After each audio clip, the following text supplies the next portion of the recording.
एक दिन राजकुमार सिद्धार्थ अपने चचेरे भाई देवदत्त के साथ बाग में घूमने के लिए गए। जहां सिद्धार्थ कोमल हृदय का बालक था, वहीं देवदत्त झगड़ालू व कठोर स्वभाव का था। सिद्धार्थ की सभी प्रशंसा करते थे, देवदत्त की प्रशंसा कोई नहीं करता था। इसलिए देवदत्त मन ही मन सिद्धार्थ से जलता था। जहां वे दोनों घूम रहे थे, उनसे थोड़ी ही दूरी पर एक हंस उड़ रहा था। उस हंस को देखकर सिद्धार्थ बहुत प्रसन्न हो रहा था। तभी देवदत्त ने कमान पर तीर चढ़ाया और हंस की ओर छोड़ दिया। तीर सीधा जाकर हंस को लगा। वह घायल हो गया और छटपटाकर नीचे गिर पड़ा। सिद्धार्थ ने दौड़कर उस घायल हंस को उठाया। उसने हंस के घायल शरीर से बह रहे लहू को साफ किया और उसे पानी पिलाया। तभी देवदत्त वहां आ पहुंचा। उसने क्रोध से सिद्धार्थ की ओर देखा और बोला, इस हंस को चुपचाप मुझे दे दो सिद्धार्थ, इसे मैंने तीर मारकर नीचे गिराया है।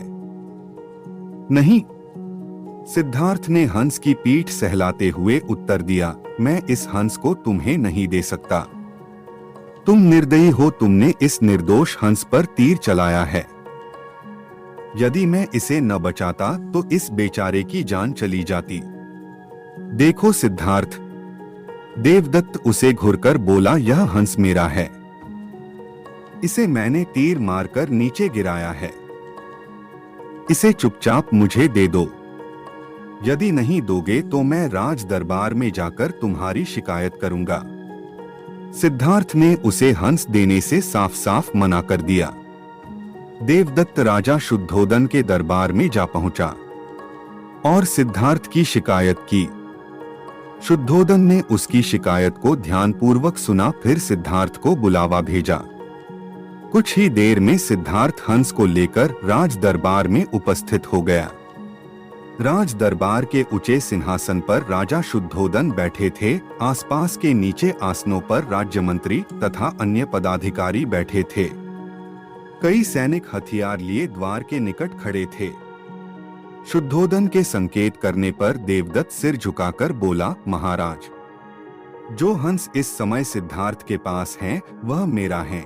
इसे मैंने तीर मारकर पृथ्वी पर गिराया था। सिद्धार्थ ने इसे उठाकर इस पर अपना अधिकार कर लिया है। यह हंस मेरा है, कृपया इसे मुझे दिलाया जाए। राजा शुद्धोदन ने सिद्धार्थ की ओर देखा और बोलने की ओर संकेत दिया। सिद्धार्थ ने सिर झुकाकर शांत स्वर में कहा, महाराज, यह हंस निर्दोष है। यह बिना किसी को कोई कष्ट दिए उड़ा जा रहा था।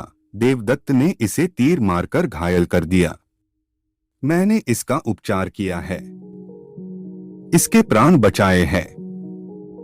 मैं समझता हूं कि प्राण लेने वाले से अधिक प्राण बचाने वाले का अधिकार होता है। मैं आपसे प्रार्थना करता हूं कि यह हंस मेरे पास ही रहने दिया जाए। मैं इसे बिल्कुल स्वस्थ करके आकाश में उड़ा देना चाहता हूं। शुद्धोदन ने अपने सभासदों से विचार विमर्श किया। वे सभी एक ही स्वर में बोले, महाराज, राजकुमार सिद्धार्थ का कहना बिल्कुल ठीक है। जीवन लेने वाले से बचाने वाले का अधिक अधिकार होता है। अतः हंस राजकुमार सिद्धार्थ के पास ही रहने देना चाहिए। राजा शुद्धोदन ने सभासदों की बात मान ली।